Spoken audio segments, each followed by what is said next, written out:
కీర్తనల గ్రంథంలో నుండి 74వ అధ్యాయము చదువుకుందాం. Page number 490. దేవా, నీవు నిత్యము మమ్మును విడనాడితివేమి?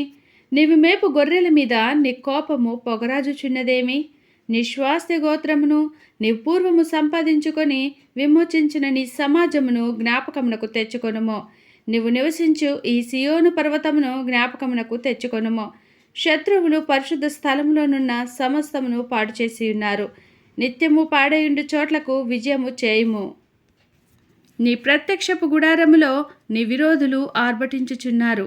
విజయ ధ్వజములని తమ ధ్వజములను వారెత్తియున్నారు.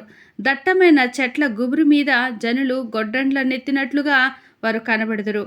ఇప్పుడే వారు గొడ్డండ్లను సమ్మిటను చేతపట్టుకొని దాని విచిత్రమైన పనిని బొత్తిగా విరగొట్టుదురు. నీ పరిశుద్ధ స్థలమునకు అగ్ని ముట్టించుదురు. నీ నామ మందిరమును నేల పడగొట్టి అపవిత్రపరచుదురు. దేవుని మందిరములను బొత్తిగా అణగద్రొక్కదమనుకొని దేశంలోని వాటన్నిటిని వారు కాల్చియున్నారు. సూచక క్రియలు మాకు కనబడుటలేదు. ఇకను ప్రవక్తయు లేకపోయెను. ఇది ఎంతకాలము జరుగునో దాన్నెరిగిన వాడు మాలో ఎవడునూ లేడు. దేవా, విరోధులు ఎందాక నిందింతురు? శత్రువులు నీ నామమును నిత్యము దూషింతురా? నీ హస్తమును నీ దక్షిణ హస్తమును నీవెందుకు ముడుచుకొని ఉన్నావు? నీ రొమ్ములో నుండి దాన్ని తీసి వారిని నిర్మూలము చేయుము. పురాతన కాలము మొదలుకొని దేవుడు నా రాజయ్యున్నాడు. దేశంలో మహారక్షణ కలగజేయువాడు ఆయనే. నీ బలము చేత సముద్రమును పాయలుగా చేసితివి. జలములలో భుజంగముల శిరస్సులను నీవు పగలగొట్టితివి. మకరం యొక్క శిరస్సును నీవు ముక్కలుగా గొట్టితివి.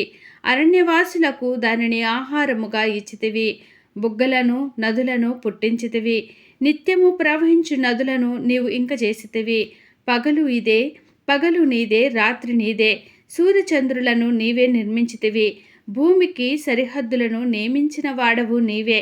వేసవి కాలము చలికాలము నీవే కలుగజేసితివి. యెహోవా, శత్రువులు నిన్ను దూషణ చేయుటను అవివేక ప్రజలు నీ నామమును దూషించుటను మనసునకు తెచ్చుకొనుము. దృష్టమృగమునకు నీ గువ్వ యొక్క ప్రాణము నప్పగింపకుము. శ్రమనందు నీ వారిని నిత్యము మరువకుము. లోకములోనున్న చీకటి గల చోటులు బలత్కారులు నివాసములతో నిండియున్నది కాగా నిబంధనను జ్ఞాపకము చేసుకొనుము. నలిగిన వానిని అవమానముతో వెనుకకు మరలనీయకము. శ్రమనందు వారును దరిద్రులను నీ నామము సున్నతించుదురుగాక. శ్రమనందు వారును దరిద్రులను నీ నామము సన్నుతించుదురుగాక. దేవా, లెమ్ము, నీ వాద్యము నడుపుము. అవివేకులు దినమెల్లా నిన్ను నిందించుచు సంగతి జ్ఞాపకము చేసుకొనుము.